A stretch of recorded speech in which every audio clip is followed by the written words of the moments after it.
Hello friends, আসসালামু আলাইকুম। আশা করি সবাই ভালো আছেন। তো বন্ধুরা, চলে আসলাম নতুন একটি ব্লগ ভিডিও নিয়ে। দেখেন, এটি হচ্ছে আমার গ্রাম।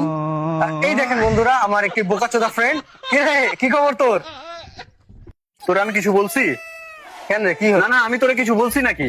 এখন মুখ খুলবো আমি তোর নিয়ে? কিছু বলবো? কি বলবি তুই? কি বলবি? হ্যাঁ, কি বলবো?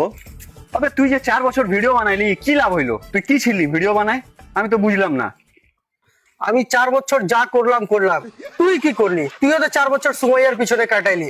সুমাইয়ারা দেখছিস, দুইটা বাচ্চা নিয়ে বেটা কোলে ঘুরতেছে, আর তুই? তবে সুমাইয়ারে ছাইরা পাইছি আমি রুকাইয়া। বেশি কথা বললে পিছনে দিব ঢুকাইয়া। কত কথা বাদ দে বন্ধু, এখন কথা হইলো যে তুই যে 4 বছর ভিডিও বানাইলি, কি ছিলি বল? দেখ তোর পিছনে কত ছোট ছোট চ্যাংড়া গুলো আসলো, এগুলো আজকে কোথায় যাইতেছে? তুই কি করতেছিস বল? আবে কি কথা বলিস বে? বাচ্চারা কখন আসে? বাপের পরই তো আসে। আগে বাপ, তারপর না বাচ্চারা। তা যে যেটাই করতেছে বন্ধু, তাদের করতে দে। আর তুই রুকাইয়াকে বিকাশ করতে যাচ্ছিলি, তা চুপ করে বিকাশ করে আয়। ও হ্যাঁ, আমি বিকাশ করতে যাচ্ছি। আরে তুই কিভাবে বুঝলি যে আমি টাকা বিকাশ করতে যাচ্ছি? সুমাইয়ার পরে পাইলি রুকাইয়া।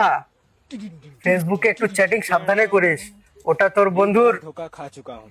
ফেক আইডিয়া হতে दोबारा পারে। नहीं खाऊंगा। पहचाना मुझे?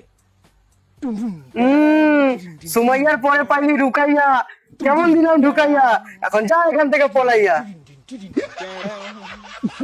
एक बार धोखा खा चुका हूँ, दोबारा नहीं खाऊंगा।